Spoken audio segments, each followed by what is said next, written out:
Hello student, class 6 की lecture series में आपका स्वागत है। आज की इस वीडियो में हम प्रश्नावली 3.2 स्टार्ट करेंगे। तो देखो आज का पहला क्वेश्चन क्या दिया है। देखो इसमें दिया है बताइए कि किन्हीं दो संख्याओं का योग सम होता है या विषम होता है यदि वे दोनों या तो विषम संख्याएं हैं और बी पार्ट हमें दिया है या तो सम संख्याएं हैं। अब देखो सबसे पहले तो आपको ये पता होना चाहिए कि ये सम संख्या क्या होती है और ये विषम संख्या क्या होती है। तो यहाँ पे मैं सबसे पहले इनको बता देता हूँ आपको, ठीक है। यहाँ पे मैं लिख देता हूँ सम और यहाँ पे मैं लिख देता हूँ विषम। अब देखो सबसे पहले तो आपको ये ध्यान रखना है, केवल इसमें ये ध्यान रखना है कि जिस संख्या में 2 का भाग जाता है, 2 का भाग पूरी बार जाता है तो उसको हम सम संख्या कहते हैं, और जिस संख्या में 2 का भाग पूरी बार नहीं जाता है तो उसको हम विषम संख्या कहते हैं, ठीक है। केवल यही चीज़ आपको ध्यान रखनी है। जैसे एग्जाम्पल के लिए अगर मैं देखता हूँ, मान लीजिए मुझे चेक करना है कि 3 एक सम संख्या होगी कि विषम संख्या होगी। अब हम क्या करेंगे, 2 का भाग 3 में करके देखेंगे। तो देखो 2 का भाग यहाँ पे कर दो, कितनी बार जाएगा, यहाँ पे 1 बार जाएगा, यहाँ पे होगा 2 और यहाँ पे 1 हमारे पास शेषफल मिला, ठीक है। तो एक शेषफल मिलने का मतलब 2 का भाग 3 में पूरी बार नहीं जा रहा है, तो इसका मतलब 3 क्या है, एक विषम संख्या है, ठीक है। ऐसे आप इसको समझ सकते हैं। देखो पहला तरीका तो ये मैंने आपको समझाया। दूसरा तरीका आप ऐसे समझ सकते हैं कि जिस संख्याओं के इकाई के अंक में 0 आता है, 2 आता है, 4 आता है, 6 आता है, 8 आता है, अब 10 आता है या 0 लिख दो, एक ही बात है। तो इकाई के अंक में अगर ये संख्याएं आती हैं तो वो संख्याएं हो जाएंगी सम संख्याएं, और अगर इकाई के अंक में 1, 3, 5, 7, 9 फिर 11 में 1 आएगा तो ये अगर आते हैं तो वो संख्याएं हो जाएंगी विषम, ठीक है। तो सम कब होंगे, देखो बात तो एक ही है ना। अगर मैं इसमें देखो 2 का भाग करके देखूंगा तो पूरी बार जाएगा। देखो 0 में तो नहीं जाएगा, बट अगर मैं यहाँ पे एक नंबर लेता हूँ 10, तो 10 में तो जाएगा ना। वैसे अगर 2 में 2 का भाग करेंगे पूरी बार जाएगा, इसमें भी करेंगे पूरी बार जाएगा, इसमें भी करेंगे तो सब में पूरी बार जाएगा, पर इसमें करेंगे तो पूरी बार नहीं जाएगा। तो केवल यही चीज़ें आपको इसमें ध्यान रखनी है, ठीक है। पहली चीज़ तो आपको ये समझनी है। अब देखो यहाँ पे हमें दिया है कि किन्हीं भी दो संख्याएं, कोई भी दो संख्याएं हो सकती हैं। मान लीजिए पहली संख्या हमने यहाँ पे ले ली, दूसरी संख्या ये ले लिए। अब इनका योग करना है तो इनका योग हमने कर दिया, तो ये बराबर सम होगा या विषम होगा ये हमें चेक करके देखना है, ठीक है। तो पहली चीज़ इसमें दिया है कि यदि वे दोनों विषम संख्याएँ हैं। अब देखो कोई भी दो विषम संख्याएं ले सकते हैं। जैसे पहली संख्या मैंने ले ली 1 और दूसरी संख्या मान लीजिए मैंने ले ली 3, तो ये दोनों विषम संख्याएं हैं ना। तो 3 और 1 करेंगे तो ये कितना हो जाएगा, 4। अब देखो 4 तो एक सम संख्या है, तो 4 सम संख्या होने का मतलब क्या है, यहाँ पे मैं लिख देता हूँ। देखो इसका मतलब यही होगा कि अगर मैं विषम संख्या प्लस विषम संख्या करता हूँ, विषम संख्या, अगर मैं विषम संख्या प्लस विषम संख्या करता हूँ तो हमेशा ही सम संख्या आएगी। पहली चीज़ तो मुझे यहाँ से ये पता लगी। अब देखो यहाँ पर ज़रूरी नहीं है कि केवल 1 और 3 लेने हैं। अगर मैं पहली विषम संख्या 5 लेता हूँ, क्योंकि 5 भी एक विषम संख्या है ना, 5 ले लो, अगली विषम संख्या 7 ले लो, तो 7 और 5 कितना होगा, 12। अब देखो 12 में 2 का भाग पूरी बार जाएगा, ठीक है। तो इसका मतलब ये भी क्या हो गया, एक सम हो गया। तो यहाँ से हमें एक चीज़ सीखने को मिली कि अगर विषम संख्या धन विषम संख्या होती है तो वो हमेशा ही क्या आती है, सम संख्या आती है, ठीक है। तो यहाँ पे लिखेंगे पहला पार्ट ये हमारा हो जाएगा। अब देखो इसका उदाहरण यहाँ से शुरू करेंगे तो देखो यहाँ पे ये सारी चीज़ें मैंने एग्जाम्पल के लिए आपको बोली हैं, तो ये सारी चीज़ें आपको नहीं लिखनी है। आप कहाँ से शुरू करेंगे, आप यहाँ से शुरू करेंगे। ये हो जाएगा हमारा पहला पार्ट या ए पार्ट यहाँ से हो जाएगा, ठीक है। यहाँ पे लिख देना आगे सम। वैसे ही सेम टू सेम 1 + 3 करना, ये हो जाएगा 4, ये भी सम आएगा। तो यहाँ पे लिख देना इसीलिए विषम संख्या धन विषम संख्या बराबर होगा सम संख्या, ठीक है। तो यहाँ पे लिखेंगे पहले का, अतः दो विषम संख्याओं का योग हमेशा क्या होता है, सम संख्या होता है। तो देखो पहला पार्ट इसका हो गया। वैसे ही बी पार्ट इसमें हमें क्या दिया है, सम संख्याएं, ठीक है। यदि दोनों सम संख्याएं हो, मतलब पहली संख्या और दूसरी संख्या, और इनका हमें योग करना है। जैसे क्वेश्चन में दिया है ना, किसी दो संख्या हो, तो पहली संख्या ये यहाँ पे लिखेंगे, दूसरी संख्या ये। अब इनका योग करके क्या आता है, सम आएगा कि विषम आएगा, ये हमें चेक करना है। अब क्वेश्चन में ये दिया है कि दोनों संख्याएं अब सम होनी चाहिए। जैसे यहाँ पे पहले दोनों संख्याएं विषम थी तो हमने विषम लिए, अब दोनों संख्याएं सम होनी चाहिए। तो देखो सम संख्या एक तो होगी 2, एक होगी 4, ये दोनों सम संख्याएं हैं, तो 4 और 2 कितना आता है, 6। अब 6 भी क्या है, एक सम संख्या है, तो यहाँ पे लिखेंगे सम, ठीक है। वैसे ही अगर दूसरा एग्जाम्पल मैं लेता हूँ, मान लीजिए पहली संख्या मैंने ले ली 8, 8 भी एक सम संख्या है और अगली संख्या मैंने ले ली 10, तो 10 और 8 कितना हो जाएगा 18। तो 18 भी क्या आएगा, एक सम संख्या आएगा। क्यों आएगा, क्योंकि ऐसे समझ सकते हैं कि 2 का भाग 18 में पूरी पूरी बार जाता है, या ऐसे समझ सकते हैं इसके इकाई के अंक में 8 आ रहा है, इसीलिए एक क्या है, सम संख्या है। अब आपको दिख रहा होगा कि अगर सम संख्या धन सम संख्या भी करते हैं, अब वो संख्या कुछ भी हो सकती है, केवल सम होनी चाहिए, तो इनका योग भी क्या आता है, सम संख्या ही आता है। तो यहाँ पे लिख देंगे सम संख्या। ठीक है, तो इनका कंक्लूजन क्या निकला यहाँ पे लिखेंगे तो यहाँ पे लिखेंगे दूसरे पार्ट का, अतः दो सम संख्याओं का योग हमेशा क्या होता है, सम संख्या होता है। तो देखो आपको दिख रहा होगा पहला क्वेश्चन यहाँ पे कंप्लीट हो गया। ठीक है, अब देखो अगला क्वेश्चन क्या दिया है इसमें। देखो इसमें दिया है बताइए कि निम्नलिखित में कौन सा कथन सत्य है और कौन सा असत्य। कौन सा सत्य है कौन सा असत्य है ये हमें निकालना है। देखो सबसे पहले पहला पार्ट इसमें दिया है कि 3 विषम संख्याओं का योग हमेशा ही सम होता है। तो देखो 3 विषम संख्याएं ले लो, मान लीजिए पहली संख्या ले ली 1, फिर ले ली मैंने 3, फिर ले ली मैंने 5। अब इनका योग करना है तो इनको आपस में जोड़ दो, तो 5 और 3 कितना आता है 8 और 1 कितना आएगा 9। अब देखो 9 एक सम संख्या है कि विषम संख्या है, तो 2 का भाग करेंगे इसमें तो देखो नहीं जाएगा ना पूरी पूरी बार, मतलब ये एक क्या है, विषम संख्या है। तो 3 विषम संख्याओं का योग हमेशा क्या आता है, विषम संख्या आता है। जबकि यहाँ पे क्या दिया है, सम होता है, तो इसका मतलब ये सत्य नहीं है, असत्य है, तो यहाँ पे लिख देंगे असत्य। क्यों असत्य होता है इसका रीज़न भी मैंने आपको दे दिया। बाकी आप अपनी तरफ से कोई सी भी 3 संख्याएं ले सकती हैं। अब देखो वो विषम होनी चाहिए, ये ज़रूरी है। यहाँ पे जैसे 1 है तो 1 विषम संख्या है, तो 1 ही को अगर मैं 3 बार लेता हूँ तो इनको जोड़ेंगे तो 3 आएगा ना, तो 3 भी तो एक विषम संख्या है। तो बस कोई सी भी संख्याएँ आप ले सकते हैं, हमेशा ही विषम आएगा। ठीक है, देखो पहला पार्ट यहाँ पे हो गया। अब देखो दूसरा पार्ट इसमें दिया है कि 2 विषम संख्याओं और एक सम संख्या का योग सम होता है। तो 2 विषम संख्याएं ले लो, मान लीजिए पहली संख्या है 1, दूसरी संख्या है 3, ये 2 विषम संख्याएं हो गई। अब एक सम संख्या लेनी है, तो मान लीजिए मैंने ले लिया 4। अब इनका योग करना है, तो ठीक है योग करके देख लो, 3 और 1 ये हो जाएगा 4 और 4 ये हो जाएगा 8। अब देखो 8 क्या है, एक सम संख्या है। अब 8 एक सम संख्या है, तो इसका मतलब यहाँ पे भी योग सम संख्या होता है, दिया है ना, तो ये क्या हो जाएगा, सत्य हो जाएगा। बाकी आप अपने तरफ से कोई सी भी संख्याएं ले सकते हैं। 2 विषम संख्याएं लेनी है, कुछ भी ले सकते हैं, कोई सी भी, पर विषम होनी चाहिए। और एक सम संख्या लेना तो हमेशा ही क्या आएगा, सम आएगा। ठीक है, देखो दूसरा पार्ट भी हो गया। अब देखो तीसरा पार्ट इसमें क्या दिया है, देखो इसमें दिया है कि 3 विषम संख्याओं का गुणनफल। गुणनफल का मतलब होता है इनको आपस में गुणा करना है, तो ये भी क्या होता है, विषम होता है। अब चेक करके देखेंगे विषम होता है कि नहीं होता है। तो मान लीजिए पहली विषम संख्या है 1, दूसरी है 3 और फिर है 5। अब इनको गुणा करके देख लो, तो 3 गुणा 1 करेंगे तो 3 एकम 3, फिर गुणा यहाँ पे 5 है तो 5 का गुणा करेंगे तो 5 गुणा 3 कितना होता है 15। अब देखो 15 का भाग, अगर 2 का भाग अगर मैं 15 में करता हूँ तो पूरी पूरी बार नहीं जाएगा, मतलब क्या हो गई, ये एक विषम संख्या हो गई। अब क्योंकि विषम संख्या हो गई तो यहाँ पे दिया है कि 3 विषम संख्याओं का गुणनफल विषम होता है, तो विषम हो रहा है ना, तो इसका मतलब ये भी क्या है, सत्य है, सही है, तो यहाँ पे हो जाएगा सत्य। देखो ये वाला क्वेश्चन भी हो गया। बाकी देखो इसमें अगला पार्ट हमारे पास क्या दिया है, देखो इसमें दिया है यदि किसी सम संख्या को 2 से भाग दिया जाए, कोई भी सम संख्या वो हो सकती है। मान लीजिए सम संख्या मान लीजिए हमारे पास है 6। ठीक है, अब 6 में यदि किसी सम संख्या को 2 से भाग, अब इसको किससे भाग करना है, 2 से भाग करना है। ठीक है, 2 से भाग हमने कर दिया, तो भागफल सदैव विषम होता है। जो भागफल होगा वो हमेशा ही विषम होगा कि नहीं होगा, ये हमें चेक करना है। अब देखो भाग करेंगे तो यहाँ पे हो जाएगा 3। ठीक है, 3 ये हो गया, तो देखो कितना आ रहा है हमारे पास, 3 दूनी 6 आ रहा है। ठीक है, तो यहाँ पे हमारे पास शेषफल मिला 0, तो इसको बोलते हैं ना भागफल। तो यहाँ पे ये क्या आ रहा है, विषम आ रहा है। पहली चीज़ तो ये होगी। अब दूसरी चीज़ देखो, ज़रूरी नहीं है कि 6 ले लो, मान लीजिए अगली सम संख्या मैंने ले ली 4।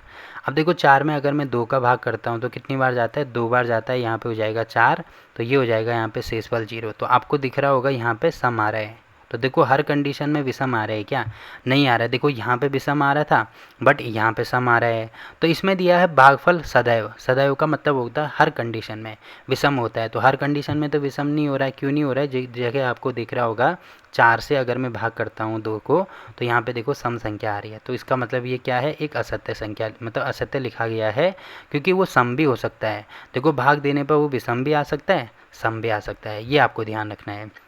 अब सम और विषम क्यों आ सकता है मैं आपको बता देता हूँ। जैसे 2 गुणा 1 करेंगे तो भी 2 आएगा, 2 गुणा 2 करेंगे तो भी 4 आएगा। ठीक है, 2 गुणा 3 करेंगे तो भी कितना आएगा, 6 आएगा। देखो यहाँ पे आ तो सम संख्या रही है, बट यहाँ पे गुणा किस किस से हो रहा है, देखो यहाँ पे विषम से गुणा हो रहा है, यहाँ पे फिर सम से गुणा हो रहा है, यहाँ पे विषम से गुणा हो रहा है, तो इसीलिए विषम सम ऐसे से गुणा हो रहा है, इसीलिए यहाँ पे सम भी आ सकता है, विषम भी आ सकता है, ये आपको ध्यान रखना है। ठीक है, तो ये चीज़ हो गई है। अब देखो ये वाला पार्ट भी हो गया। बाकी अगला क्वेश्चन देखो इसमें क्या दिया है, जैसे ये वाला पार्ट दिया है, देखो इसमें दिया है सभी अभाज्य संख्याएं विषम होती हैं। तो सबसे पहले तो हमें ये पता होना चाहिए ना कि ये अभाज्य संख्याएं क्या होती हैं। तो जैसे मैंने प्रश्नावली 3.1 में आपको थोड़ा सा बताया था कि अभाज्य संख्याएं क्या होती हैं। देखो यहाँ पे मैं ढंग से बता देता हूँ। अभाज्य संख्याओं में दो चीज़ें आपको ध्यान रखनी है। सबसे पहले जो अभाज्य संख्या होती है उसके दो गुणनखंड होते हैं, दो गुणनखंड। पहली चीज़ तो आपको ये ध्यान रखनी है, ठीक है, दो गुणनखंड होंगे। और दूसरी चीज़ आपको ये ध्यान रखनी है कि उनके जो दो गुणनखंड होंगे वो होगा एक और दूसरा होगा खुद वो संख्या, खुद वो संख्या। केवल आपको यही दोनों चीज़ें इसमें ध्यान रखनी है। अब जैसे एग्जाम्पल के लिए सबसे छोटी संख्या जैसे मैंने एक ले लिया, अब एक का गुणनखंड क्या होगा, एक का तो एक ही गुणनखंड होगा ना, बाकी और तो कोई दूसरा गुणनखंड नहीं होगा। अब एक के कितने गुणनखंड आ रहे हैं, केवल एक गुणनखंड आ रहा है, जबकि अभाज्य संख्या होने के लिए क्या होना चाहिए, कम से कम दो गुणनखंड होने चाहिए, जबकि यहाँ पे एक ही गुणनखंड है। तो आपको ये ध्यान रखना है कि एक एक ऐसी संख्या है जो ना ही भाज्य संख्या होती है और ना ही अभाज्य संख्या होती है। क्योंकि भाज्य संख्या की डेफिनेशन भी ये होती है कि जिसके दो से अधिक गुणनखंड होते हैं, दो से अधिक गुणनखंड। भाज्य संख्या की डेफिनेशन आप ऐसे लिख देना, वे संख्याएं भाज्य संख्याएं कहलाती हैं जिनके दो से अधिक गुणनखंड होते हैं, ठीक है। जबकि एक का केवल एक ही गुणनखंड आ रहा है, तो ये ना तो भाज्य होगी और ना ही अभाज्य होगी, ये आपको ध्यान रखना है। एक ही एक ऐसा संख्या होता है जो ना भाज्य होती है ना अभाज्य संख्या होती है। पहली चीज़ तो आपको ये ध्यान रखना है। उसके बाद देखो अगर मैं दो की बात करता हूँ तो दो के कितने गुणनखंड होंगे, एक तो होगा एक, क्योंकि एक हर किसी संख्या का गुणनखंड होगा, और दूसरा होगा खुद वो संख्या मतलब दो। तो देखो एक के मतलब एक के नहीं सॉरी दो के देखो पहली चीज़ दो गुणनखंड होने चाहिए, तो देखो दो गुणनखंड हैं। अब वो दो गुणनखंड कौन कौन से होने चाहिए, पहला तो एक होना चाहिए, दूसरा खुद वो संख्या। तो पहला एक है, फिर दूसरा खुद वो संख्या, तो इसका मतलब दो क्या है, एक अभाज्य संख्या है। तो आपको ये भी ध्यान रखना है कि दो ही एक ऐसा नंबर है जो क्या होता है, सम भी होता है और अभाज्य भी होता है। देखो दो होता है सम और साथ में अभाज्य, ठीक है। जबकि यहाँ पे हमें क्या दिया है, सभी अभाज्य संख्याएं विषम होती हैं। तो सभी संख्याएं तो नहीं होती हैं, दो तो नहीं होता है, दो क्योंकि एक सम संख्या है और अभाज्य भी है, तो यहाँ पे ये हो जाएगा असत्य। किसकी वजह से हो जाएगा, केवल दो की वजह से, क्योंकि दो ही एक ऐसा नंबर है जो सम भी होता है अभाज्य भी होता है। तो ये आप याद रख सकते हैं, ठीक है। तो देखो इसका ई पार्ट हमने कर दिया। बाकी देखो इसके बाकी और क्वेश्चन क्या क्या इसमें दिए हैं। देखो इसमें दिया है अभाज्य संख्याओं के कोई गुणनखंड नहीं होते हैं। देखो अभाज्य संख्याओं के गुणनखंड मैंने अभी आपको बोले ना कि अभाज्य संख्याओं के कितने गुणनखंड होते हैं, दो गुणनखंड होते हैं और केवल दो ही गुणनखंड होते हैं। जबकि इसमें दिया है कोई गुणनखंड नहीं होता है, तो इसका मतलब ये सत्य होगा कि असत्य होगा, ये होगा असत्य, ठीक है। ये आपको ध्यान रखना है, ये वाला पार्ट भी हो गया। अगला दिया है दो अभाज्य संख्याओं का योग सदैव सम होता है। अब होता है कि नहीं होता है, कोई भी दो अभाज्य संख्याएं ले लो, मान लीजिए पहली अभाज्य संख्या ले ली दो और दूसरी ले ली तीन।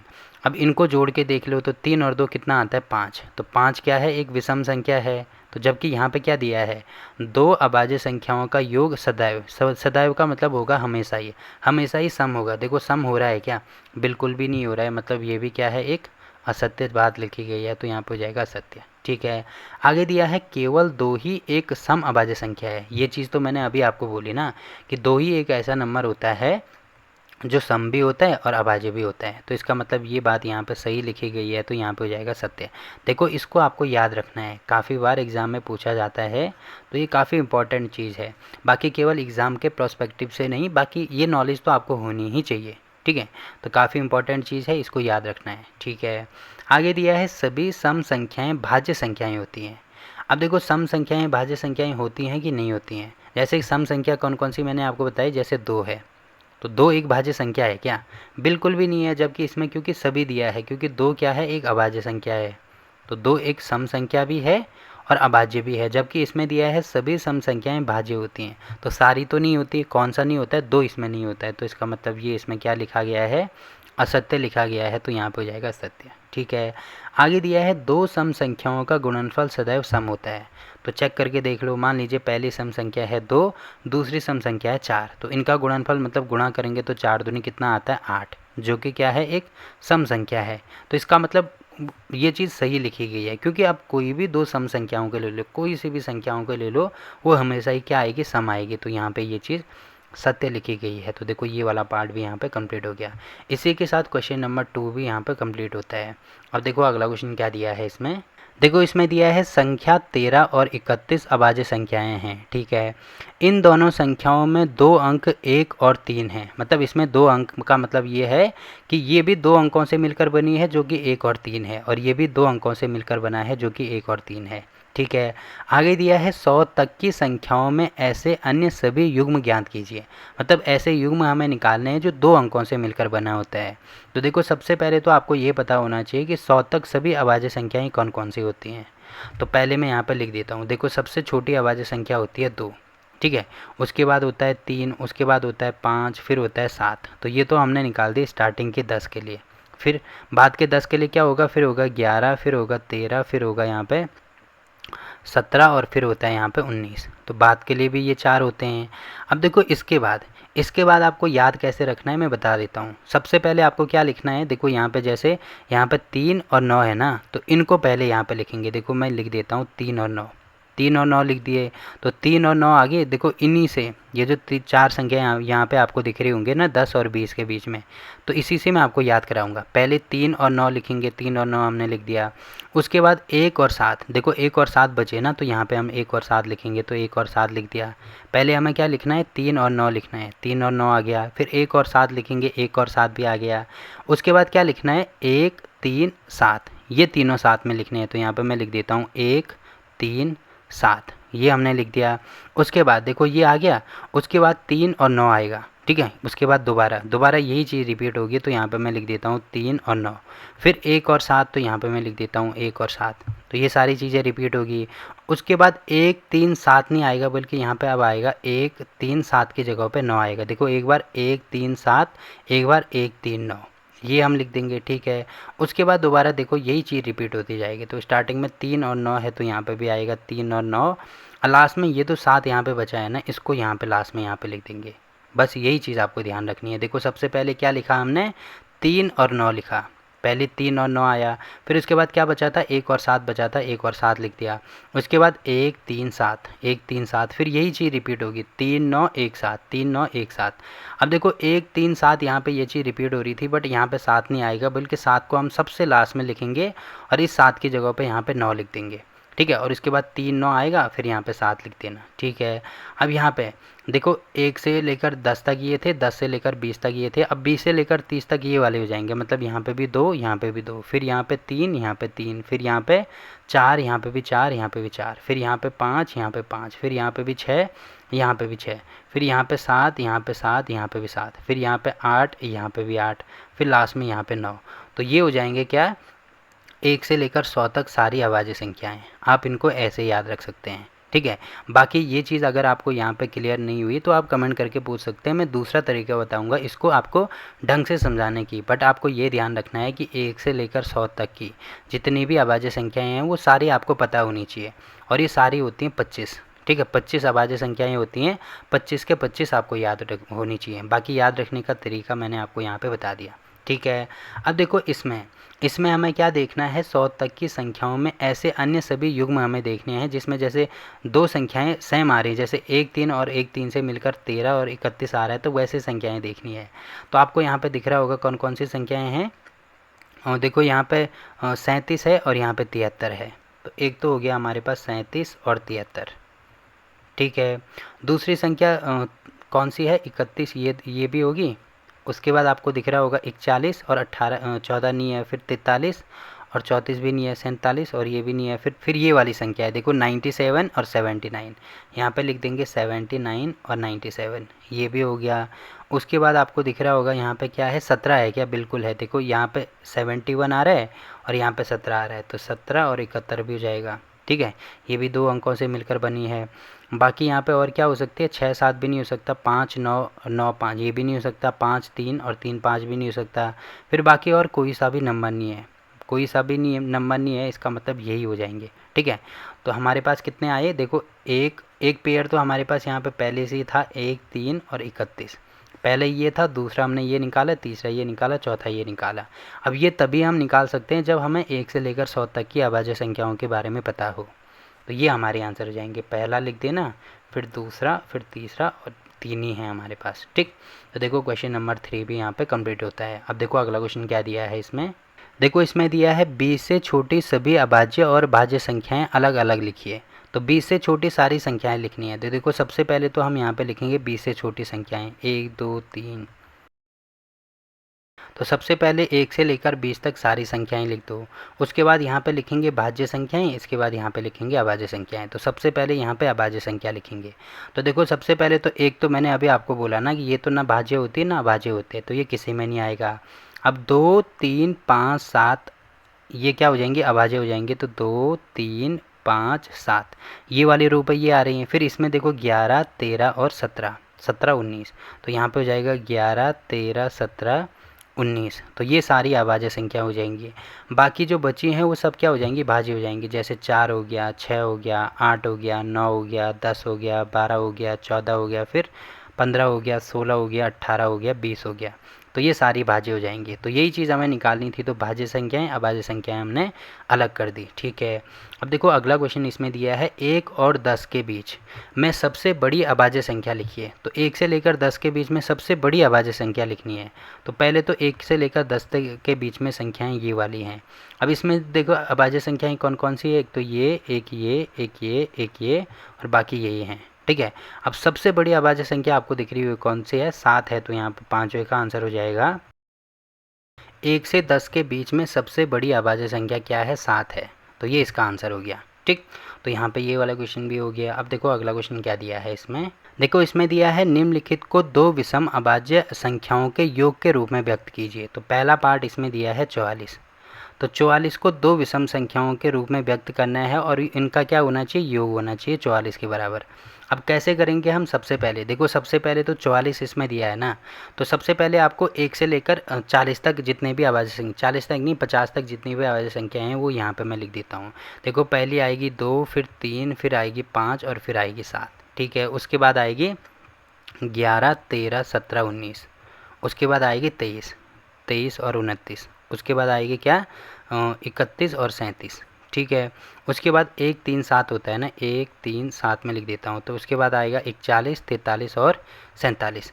ठीक है, अब देखो 44 के सबसे पास में अभाज्य संख्या ये देख लो क्या है, 44 के सबसे पास में 43 है। तो यहाँ पे अगर मैं 43 लिखता हूँ तो यहाँ पे 1 लिखना होगा तभी 44 होगा। तो देखो एक तो अभाज्य संख्या नहीं होती है, मतलब 43 को नहीं ले सकता मैं, इसको छोड़ दो।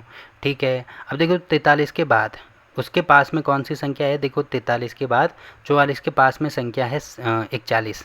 तो 41 अगर मैं यहाँ पे लिखता हूँ तो मुझे क्या जोड़ना होगा, यहाँ पे 3 जोड़ना होगा। तो देखो 41 और 3, ये भी अभाज्य संख्या है, ये भी अभाज्य संख्या है। तो इसका मतलब पहले इसका अभाज्य संख्याओं का योग हमने निकाल दिया 41 और 3। ठीक है, वैसे ही बी पार्ट यहाँ पे है 36। अब 36 में भी 2 अभाज्य संख्याओं का योग कितना आना चाहिए, 36 के बराबर आना चाहिए। तो सबसे पहले देखो 36 के पास में देखो 37 है, तो ये ज़्यादा हो जाएगा क्योंकि 37 में कम करना पड़ेगा ना।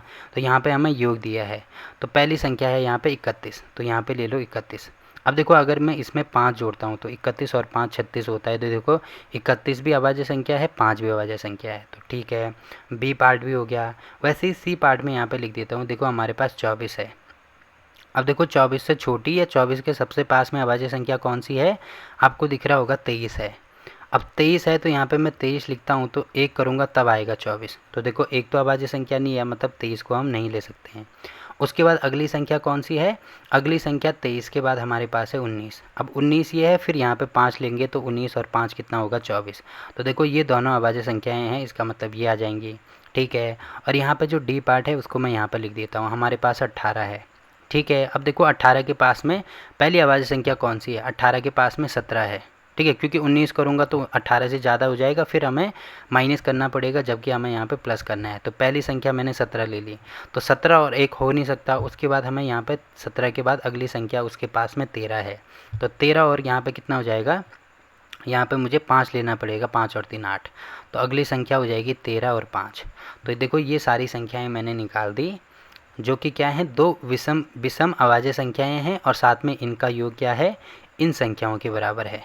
ठीक है, तो ये वाला क्वेश्चन भी यहाँ पे कंप्लीट होता है। अब देखो फिलहाल के लिए इस वीडियो में इतना ही। वीडियो अच्छा लगा तो वीडियो को लाइक कीजिए, शेयर कीजिए अपने दोस्तों के साथ और चैनल को सब्सक्राइब करना ना भूलें। तो मिलते हैं आपसे एक और नई वीडियो में, तब तक के लिए बाय बाय।